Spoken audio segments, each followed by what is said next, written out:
সন্তুষ্টির দ্বারা সীমিত সম্পদের মোহ চরম দরিদ্রতা হতেও বেদনাদায়ক, কারণ বৃহত্তর লোভ বৃহত্তর অভাবের সৃষ্টি করে। হ্যালো বন্ধুরা, আমি সালমান। আজ নিয়ে এসেছি 2015 সালে মুক্তি পাওয়া ইন্দোনেশিয়ান হরর মুভি টিউলের গল্প নিয়ে।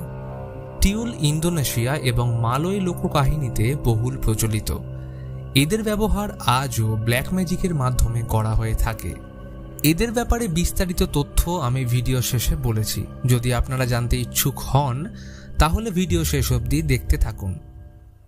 তো গল্পের শুরুতে একটি মহিলাকে ব্ল্যাক ম্যাজিক রিচুয়ালস করতে দেখানো হয়।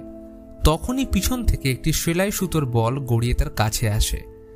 বলটা হাতে নিলে পিছনের দরজা দিয়ে একটা অদ্ভুত প্রাণী বেরিয়ে আসতেই তৎক্ষণাৎ মহিলাটি আঙুলে ছুঁচ ফুটিয়ে রক্ত বের করে ওই প্রাণীটিকে পান করায়। এর পরের ঘটনা কয়েক বছর পর। শহর থেকে বেশ কিছুটা দূরে আইসোলেটেড এরিয়ার সুন্দর একটি বাড়িতে স্বামী স্ত্রী ড্যানিয়েল ও মিয়ার আগমন ঘটে। আসলে এই বাড়িতে মিয়া ছোটবেলায় তার মা রত্নার সাথে থাকত। ড্যানিয়েল অফিসে নতুন একটা প্রজেক্ট পেয়েছে, যেটা সাইট এই বাড়ি থেকে কাছেই পড়ে, যার কারণে এই বাড়িতে আসা। তার উপর মিয়া প্রেগনেন্ট। এখন তার উপর নজর রাখাটাও দরকার। কিন্তু ছোটবেলার বাড়িতে আসলেও মিয়া খুব একটা সন্তুষ্ট ছিল না। বাড়িতে প্রবেশ করলে গেস্ট রুমে একটা সুন্দর নকশা করা বক্সের ভেতর থেকে আওয়াজ আসতেই মিয়া চমকে যায়। সন্তুষ্টি করার জন্য ড্যানিয়েল সেটা চেক করলে একটা ইঁদুর বেরিয়ে আসে। পুরনো বাড়ি, তাই ঘরে এদের উপস্থিতি একদমই সাধারণ ব্যাপার। এর আগে ড্যানিয়েল এখানে কোনোদিনও আসেনি। বাড়িতে যথেষ্ট ফাঁকা প্লেস এবং উপরের রুমের জানলার সামনে অপূর্ব প্রাকৃতিক দৃশ্য। মন দিয়ে অফিসের কাজ করার জন্য যাকে বলে একদম পারফেক্ট। তাই সে এই রুমটা কাজ করার জন্য বেছে নেয়, আর নিচের পুরো ফ্লোরটায় মিয়া থাকবে। এতে প্রেগন্যান্সির টাইমে খুব একটা উপরে ওঠানামা করতেও হবে না। ঘরে পায়চারি করার সময় ড্যানিয়েলের নজর পড়ে মিয়ার ফ্যামিলির একটা পেন্টিংয়ের উপর। সুন্দর সেই পেন্টিং। মাঝরাতে ঘুমের মধ্যে মিয়া উপরের রুম থেকে কিছু একটা আওয়াজ শুনতে পেলে ড্যানিয়েলকে না জাগিয়ে একা সিঁড়ি দিয়ে উপরে উঠলে হালকা দরজা খোলার আওয়াজ আসতেই ভয়ে আবার বিছানায় এসে শুয়ে পড়ে। পরদিন সকালে ঘুম ভাঙলে ড্যানিয়েলকে পাশে না পেয়ে খুঁজতে শুরু করলে আবার উপরের রুম থেকে আওয়াজ আসে। ধীরে ধীরে সিঁড়ির সামনে গিয়ে দাঁড়ালে আওয়াজটা আরো তীব্র হয়, কিন্তু এবারে দরজা খুলে নেমে আসে ড্যানিয়েল। মিয়া নিজেকে একটু সামলে নিয়ে বলে, ওই রুমটায় আমার মা থাকতো। এটা শুনে ড্যানিয়েল তার হাত ধরে উপরে আনতে চাইলে মিয়া রাজি হয় না। তার মনের কোনো একটা জায়গায় ওই রুমটা নিয়ে একটা ভয় কাজ করছিল। বেলায় বাড়িতে মিয়ার সাথে একজন মহিলা দেখা করতে আসে। তিনি বলেন, তুমি যখন খুব ছোট ছিলে তখন তোমায় দেখেছি, এখন দেখো কত বড় হয়ে গেছো। তোমরা কাল এসছো জেনে এক ছুটে চলে এলাম তোমার সাথে দেখা করতে। মহিলাটি তার পেটের দিকে তাকিয়ে জিজ্ঞেস করে, কমাস? উত্তর আসে 7। তিনি তাকে আনন্দের সাথে অভিনন্দন জানিয়ে বেরিয়ে যেতেই যাবে, তখনই মিয়া জিজ্ঞেস করে, আচ্ছা আমাদের প্রতিবেশীদের আপনি চেনেন? যেহেতু নতুন এসছি তাই আমাদের সাথে কারোর পরিচয় নেই।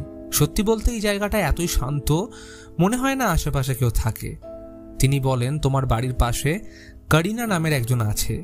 ও বাড়িতে একাই থাকে, তবে অদ্ভুত স্বভাবের জন্য ওর সাথে তেমন কেউ কথাও বলে না। মিয়ার মায়ের মৃত্যুর পর নাকি কারিনা ওই বাড়িতে আসে। মহিলাটি মিয়াকে কারিনার থেকে দূরে থাকার পরামর্শ দিয়ে যেতেই যাবে, তখনই কারিনা জানলার পর্দা অল্প সরিয়ে তাদের দিকে নজর রাখে। মিয়ার সেটা চোখে পড়লে কারিনা পর্দা নামিয়ে ঢুকে যায়। অন্যদিকে ড্যানিয়েল উপরের রুমটা গোছগাছ করার সময় কাঠের মেঝের একটা পাটাতন ভেঙে পা ঢুকে গেলে ওটা মেরামত করার সময় সাদা কাপড়ে মোড়া একটা কাঁচের শিশি পায়। ড্যানিয়েল ওটাকে হাতে নিলেই পিছনের বাল্বটা ফেটে যাওয়ার সাথে সে চমকে ওঠে। তখনই নিচে মিয়ার কাছে সে বলটা সিঁড়ি হতে গড়িয়ে নেমে আসে। ওটাকে হাতে নিলে অনুভব করে পাশের বাচ্চার দোলনাটায় কেউ যেন রয়েছে। চেক করার জন্য সেখানে কাপড়টা সরাতেই পিছন থেকে এক বৃদ্ধা এসে ডাক দেয়। ওনার নাম ইনা। তিনি মিয়ার মায়ের সময় থেকেই এখনো বাড়ির কেয়ারটেকারে কাজ করেন। ইনা তাকে রত্নার পুরনো কিছু ফটোগ্রাফস এবং সামগ্রী দেখালে কাঠের বক্সের ভেতর থেকে খুব সুন্দর নকশা করা একটা ছুঁচ পায়, যার উপর প্রান্তে লাল পাথর বসানো এবং অগ্রভাগটা ছুঁচলো। ইনা রাতে সমস্ত কাজ শেষ করে যাওয়ার সময় মিয়া তাকে ছাড়তে আসলে করিনাকে বাড়ির দিকে যেতে দেখে। রাস্তায় তার অজান্তেই পার্সটা পড়ে গেলে মিয়া ওটা ফেরত দিতে করিনার দরজায় নক করে। দরজা খুলে করিনা তাকে ওয়েলকাম জানায়। ঘরে প্রবেশ করলে মিয়া অবাক হয়ে যায়, কারণ চারিদিকে অজস্র মোমবাতি, প্রদীপ এবং ধূপ জ্বলছিল, ঠিক যেমনটা আমরা মুভির শুরুতে দেখেছি। মিয়ার এটা যথেষ্ট অস্বস্তিকর লাগছিল। একে অপরের সাথে হালকা পরিচয় পর্ব সেরে করিনা বলে, তুমি জানো আমার একটা বাচ্চা কনসিভ করার আগে মারা যায়। এই বলে মিয়ার পেটে হাত রাখার অনুমতি চায়। সে এটায় সম্মতি জানালে পেটে হাত রাখা মাত্রই করিনা অদ্ভুত সুরে একটা গানের সুর গুনগুন করতে শুরু করে। ব্যাপারটা বড্ড অদ্ভুত লাগছিল তার। তখনই ড্যানিয়েলের গাড়ির আওয়াজ শুনতে পেলে মিয়া তাকে বিদায় জানিয়ে চলে যায়। ডিনারের সময় ড্যানিয়েলকে একটু অমনোযোগী লাগছিল, কারণ সে অফিসের যে প্রজেক্টটার উপর কাজ করছিল সেটা তারই এক কলিগ ছিনিয়ে নিতে চাইছে। তাই কোনো রকমে খাবারটা সেরে উপরের রুমে কাজ করতে বসলে ফোনটা বেজে ওঠে। কল রিসিভ করতেই ড্যানিয়েলের মুখে পরিষ্কার বিরক্তির ছাপ ফুটে ওঠে। পরদিন সকালে ঘুম থেকে ওঠার কিছুক্ষণ আগে মিয়া যখন হাতটা ঝুলিয়ে শুয়েছিল, ঠিক তখন একটা অদ্ভুত আকৃতির হাত মিয়ার আঙুল স্পর্শ করতেই তার ঘুম ভেঙে যায়। এদিকে ড্যানিয়েল চটজলদি অফিসের কাজে বেরিয়ে পড়লে মিয়া তাদের বিয়ের পুরনো ভিডিও এবং ছবি দেখে স্মৃতিচারণ করতে থাকে। ঠিক তখনই সেই বলটা আবার তার পায়ের কাছে এলে মিয়া হঠাৎ দুর্বল অনুভব করে। পেটটা ধরে কোনো রকমে সোফায় বসে ইনাকে ডাক দেয়। অন্যদিকে সাইটে এসে ড্যানিয়েলকে তার কলিগ খবর দেয়, তোমার জায়গায় আমাকে প্রজেক্টের দায়িত্ব দেওয়া হয়েছে। এটা শুনতেই মেজাজ গরম হয়ে যায়। এইরকম খারাপ পরিস্থিতির মধ্যে মিয়ার কল আসলে তার কোনো কথা না শুনে নিজেই 2-4টে কথা শুনিয়ে ফোনটা কেটে দেয়। এদিকে করিনা যখন বাড়িতে বসে রিচুয়ালস করছিল, তখন পিছন থেকে কারোর একটা উপস্থিতি অনুভব করলে সেদিকে ফিরে তাকায়। এদিকে মিয়া তখন একটা মার্কেটে গেছে। এদিক ওদিক ঘুরে বাজার করার সময় হঠাৎ পেটে অসম্ভব যন্ত্রণা শুরু হলে সেখানেই বসে হাত বাড়িয়ে সাহায্য চাইতে থাকে। কিন্তু অদ্ভুত ব্যাপার হলো, কেউ একটিবারের জন্যও তাকে সাহায্য করতে এগিয়ে আসছে না। আর পরবর্তীকালে জোরে চিৎকার করে উঠলে তার ঘুম ভেঙে যায়। অর্থাৎ এটা ছিল তার দুঃস্বপ্ন। ড্যানিয়েলকে ঘরে দেখতে না পেয়ে দরজায় এলে দেখে সে অলরেডি ড্রেস আপ করে অফিসের দিকে রওনা দিচ্ছে। তখনই নজর যায় করিনার দিকে। বেশ কয়েকটা ধূপ জ্বালিয়ে দরজার সামনে কিছু একটা যেন করছে। এরপর মন্ত্র পড়তে পড়তে ভেতরে ঢুকে যায়। বেলায় সেই মহিলা এসে মিয়াকে একটা মিটিং এর জন্য ইনভাইট করে, যেটা এলাকার সমস্ত মহিলাদের একে অপরকে চিনতে অর্গানাইজ করা হচ্ছিল। কিন্তু মিয়া এই অবস্থায় সেখানে যেতে রাজি না হলে মহিলাটি তার থেকে কিছু ডোনেশন চেয়ে বিদায় জানায়। এরপর কিচেনে কাজ করার সময় কারোর একটা অদ্ভুত হাত এসে লজেন্সের কৌটোটাকে ফেলে দেয়। মিয়া আওয়াজ শুনে সেখানে আসতেই ডোরবেল বেজে ওঠে। দরজা খুললে দেখে সেই মহিলাটি আবার এসছে। তিনি একটা চিরকুটের ব্যাপারে জিজ্ঞেস করেন, যেখানে সোসাইটির মহিলাদের থেকে নেওয়া সমস্ত ডোনেশনের ডিটেলস লেখা ছিল। সেটা নাকি উনি মিয়ার বাড়িতে ফেলে গেছেন। কিন্তু মিয়া বলে, না, এখানে তেমন কিছু নেই, আপনি বরং আপনার ব্যাগটা চেক করুন। মহিলাটি ব্যাগে চিরকুটটা না পেলে অসন্তুষ্ট হয়ে চলে যায়। ডিনারের সময় মিয়া ড্যানিয়েলকে এই শহরে ঘটে যাওয়া টিউলের ব্যাপারে বলে। সবাই নাকি এটা নিয়ে আলোচনা করছে। এমনকি সে এই বাড়িতেও কিছু অস্বাভাবিক গতিবিধি অনুভব করেছে। ড্যানিয়েল প্রথম থেকেই তার কাজ নিয়ে চিন্তায় ছিল, তাই এসব ভুলভাল কথা শুনে রাগে ডিনার টেবিল থেকে উঠে পড়ে। রাতে মিয়া কফির নেশায় কিচেনে আসলে কেউ যেন জানলার ওপার থেকে তার উপর নজর রাখছিল, কিন্তু মিয়া সেদিকে তাকালে কাউকে দেখতে পায় না। সে নিজের এবং ড্যানিয়েলের জন্য কফি বানিয়ে তাকে ডাক দিলে সে কফি নিয়ে আবার উপরের রুমে চলে যায়। মিয়ার মনে হঠাৎ ডিটেকটিভ হওয়ার ইচ্ছে জেগে ওঠে, তাই সন্দেহবশে চলে যায় করিনার বাড়িতে। জানলায় চোখ রাখলে দেখে করিনা প্রদীপ, মোমবাতি, ধূপ জেলে কিছু একটা রিচুয়ালস করছে। মিয়া প্রমাণস্বরূপ সেটার মোবাইলে ভিডিও করতে শুরু করলে অসতর্কতার কারণে জানলার সামনে রাখা একটা বালতির গায়ে ধাক্কা লাগতেই করিনা সজাগ হয়ে গেলে মিয়া পালিয়ে যায়। রাতে এই ব্যাপারটা নিয়ে ভাবতে ভাবতে আবার সেই বলটা তার পায়ের কাছে গড়িয়ে আসে। সেটাকে হাতে তুলতেই লক্ষ্য করে পাশের অন্ধকার দরজার পিছন থেকে একটা অদ্ভুত প্রাণী যেন তার দিকে তাকিয়ে আছে। এটাকে দৃষ্টিভ্রম মনে করে বলটা ছুঁড়ে জানলার বাইরে ফেলে দেয়। পরের দিন ড্যানিয়েলকে না জানিয়ে মিয়া একাই চলে যায় ডাক্তারের সাথে কনসাল্ট করতে। তার সাথে ঘটে যাওয়া সমস্ত ব্যাপারটা জানালে ডাক্তার বলেন, এইসব কিছুই না, তোমার মনের মধ্যে লুকিয়ে থাকা ভয়, ল্যাক অফ কনফিডেন্সের কারণেই হচ্ছে। তাই এগুলো ওভারকাম করলে অটোমেটিক সব ঠিক হয়ে যাবে। তখনই মিয়া পাশে একটা অদ্ভুত আকৃতির প্রাণীকে দেখে, যেটা তার দিকে তাকিয়ে গর্জন করছিল। এই ভয়ানক দৃশ্য দেখা মাত্রই চেঁচিয়ে উঠলে মিয়া বুঝতে পারে এটাও তার দুঃস্বপ্ন ছিল। এবার ঘটনা সমস্ত সীমা ছাড়িয়ে যায়, কারণ এতদিন এইসব ঘটনা ঘটে যাওয়া কোনো কাকতালীয় ব্যাপার নয়। এমনকি এই সময় সব থেকে বেশি দরকার ড্যানিয়েলকে তার পাশে, কিন্তু তাকে মানসিকভাবে কমফর্ট দেওয়ার তো দূরের কথা, সে যে কোনো ছোট ছোট বিষয় নিয়ে তার সাথে ঝগড়া করছে, যেন নিজেদের মধ্যে একটা অদৃশ্য দেওয়াল তৈরি হয়ে গেছে, যেটা একে অপরকে ক্রমাগত দূরে সরিয়ে দিচ্ছে। তাই নিজে থেকে রিসার্চ করতে কম্পিউটার নিয়ে বসে পড়ে মিয়া। গুগলে সার্চ করে ফেলে টিউলের ব্যাপারে, দেখে নেয় একের পর এক তথ্য। এরপর মিয়া ইনাকে বলে কয়েকটা কাঁকড়া আনিয়ে সেগুলো একটা পাত্রে রেখে ফাঁকা ঘরে ক্যামেরা লাগিয়ে দেয় টিউলের উপস্থিতি প্রমাণ করার জন্য। রাতে ড্যানিয়েল সুখবর দেয় বস তাকে পুনরায় প্রজেক্টে নিয়োগ করেছে, তাই কাল একদম সকালে কাজে বেরোতে হবে, এই বলে সে ঘুমোতে চলে যায়। পরদিন সকালে কাজে যাওয়ার আগে ড্যানিয়েল মিয়ার জন্য একটা নেকলেস গিফট করে। এবার মিয়া যে রুমে কাঁকড়া রেখেছিল সেটা সেখানে গিয়ে দেখে পাত্রটা উল্টে পড়ে রয়েছে। ক্যামেরার ফুটেজ চেক করলে একটা অদ্ভুত জিনিস লক্ষ্য করে, কারণ পাত্রটা নিজের থেকেই তার জায়গা পরিবর্তন করছিল এবং পর মুহূর্তেই ক্যামেরার সামনে টিউল চলে আসে। এই ঘটনার জন্য মিয়ার সন্দেহ করিনার উপর যায়, তাই এক মুহূর্ত দেরি না করে করিনাকে ধমকে বলে সে যেন তার পরিবার এবং বাচ্চার থেকে দূরে থাকে। ঘটনা শুধু এখানেই থেমে থাকে না, কারণ মিয়া সোসাইটির লোকদের ডেকে করিনার রিচুয়ালসের ভিডিও ফুটেজ দেখিয়ে দেয়। সেই রাতে মিয়া অনুভব করে তার রুমে কেউ যেন হেঁটে চলে বেড়াচ্ছে, কিন্তু লাইট অন করতেই বিছানার পাশ থেকে টিউল উধাও হয়ে যায়। তখনই মিয়া প্রচন্ড শোরগোল শুনতে পেয়ে বাইরে এসে দেখে সোসাইটির সকলে করিনার বাড়ির উপর চড়াও হয়েছে, কারণ অনেক দিন থেকেই করিনার উপর সকলের সন্দেহ ছিল, কিন্তু পর্যাপ্ত পরিমাণ প্রমাণ না থাকার জন্য তার উপর কোনো অ্যাকশন নিতে পারছিল না। কিন্তু এখন মিয়ার ফোনের ভিডিও তাদের জন্য যথেষ্ট। তাদের মতে করিনার ব্ল্যাক ম্যাজিকের জন্যই তাদের সোসাইটিতে টিউলের আগমন ঘটেছে। করিনা প্রথমে এটার বিরোধ করার চেষ্টা করলে তারা করিনাকে মারধর করে। পরিস্থিতি খারাপ হতে দেখে মিয়া ভয় পেয়ে যায়। রাতে ড্যানিয়েল বাড়ি ফিরতেই তাকে সমস্ত ঘটনা সে জানিয়ে দেয়, কিন্তু ড্যানিয়েল খুব একটা রিয়্যাক্ট না করে তাকে শান্ত করে।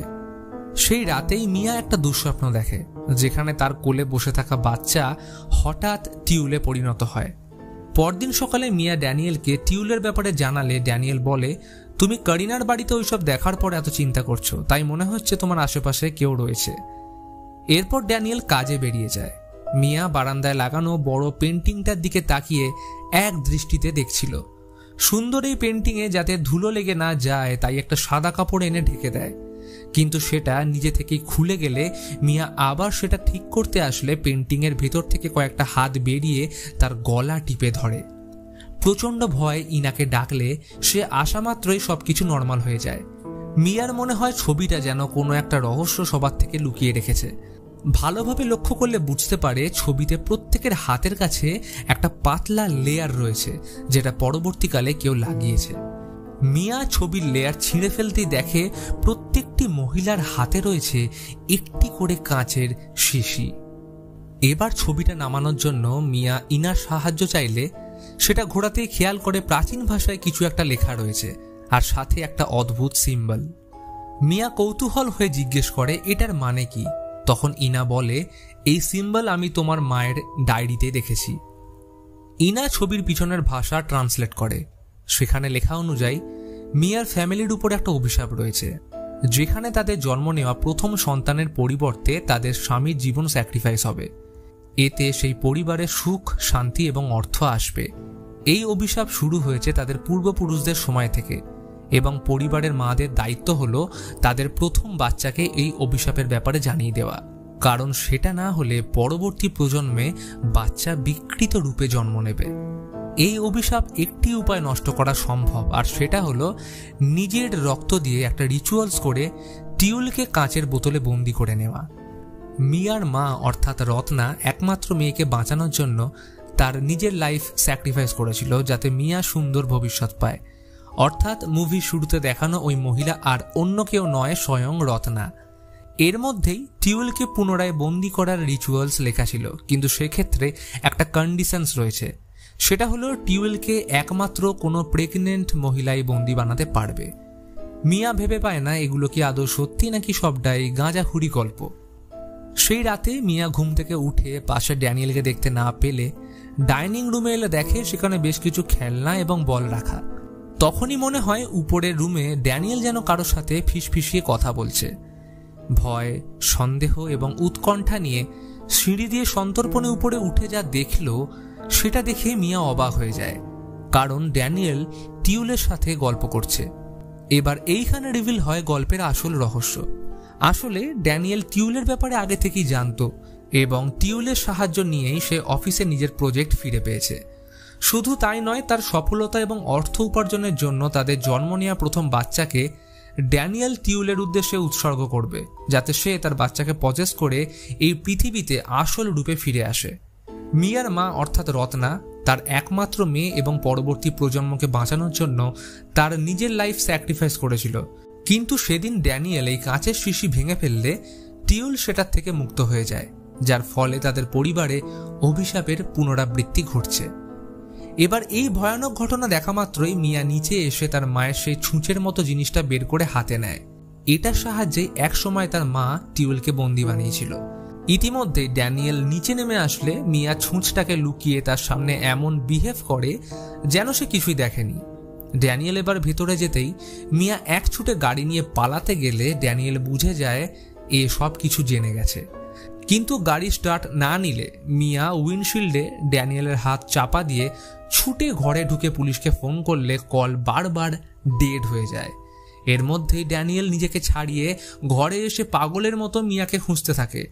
এর মধ্যে বুদ্ধি খাটিয়ে মিয়া ঘরের মেন সুইচ অফ করে দেয় যাতে তার লুকোতে সুবিধা হয়।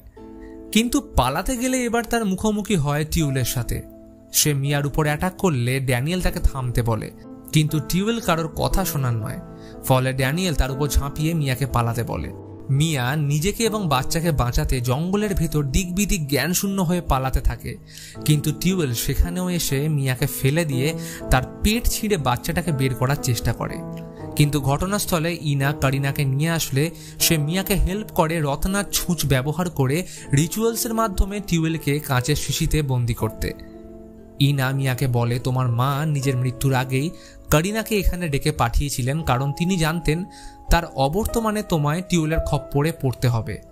অর্থাৎ শুরু থেকেই কারিনা মিয়াকে বাঁচিয়ে আসছিল এবং রত্নাকে দেওয়া কথা সে অক্ষরে অক্ষরে পালন করেছে।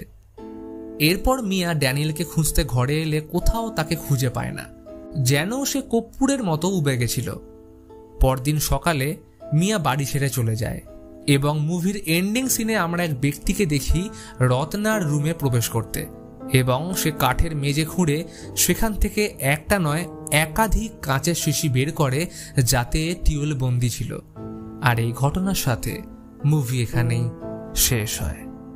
তো এবার জেনে নেওয়া যাক টিউলের ব্যাপারে। ইন্দোনেশিয়া এবং মালয় লোককাহিনীতে টোয়ল বা টুয়ুল হলো একটি মৃত শিশু। এদের উল্লেখ দক্ষিণ পূর্ব এশিয়ার পৌরাণিক কাহিনীতে পাওয়া যায়। এদের ব্ল্যাক ম্যাজিকের মাধ্যমে শামান আমাদের জগতে ডেকে আনে। টিউলকে কোনো শামান নিজের অথবা অন্যের স্বার্থে এই জগতে আনে, কারোর ক্ষতি, কোনো বদলা, আবার কোনো ধনসম্পত্তি নিজের করার জন্য। এমনকি কিছু ক্ষেত্রে যে মহিলারা কখনো মা হতে পারে না, তখন সেই মহিলা শামানের দ্বারা টিউলকে ডেকে আনে অন্য মহিলার পেটের বাচ্চা নষ্ট করে নিজে অন্তঃসত্ত্বা হওয়ার জন্য।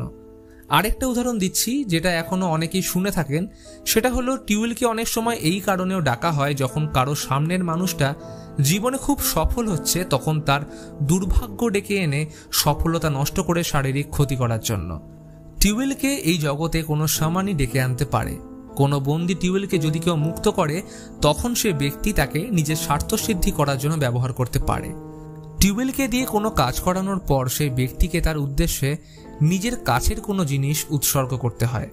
কাজ মিটে যাওয়ার পর শামান মন্ত্র বলে তাদের কাঁচের বোতলে বন্ধ করে কোনো ফাঁকা পরিত্যক্ত জায়গায় পুঁতে রাখে, কখনো সমুদ্রে ভাসিয়ে দেয়। মজার ব্যাপার হলো টিউল চায় যে ব্যক্তি এই জগতে তাকে নিয়ে এসছে সে যেন তাকে একদম বাচ্চাদের মতো লালন পালন করে, যার কারণে লজেন্স ও খেলনার প্রতি তার আকর্ষণ বরাবর থাকে।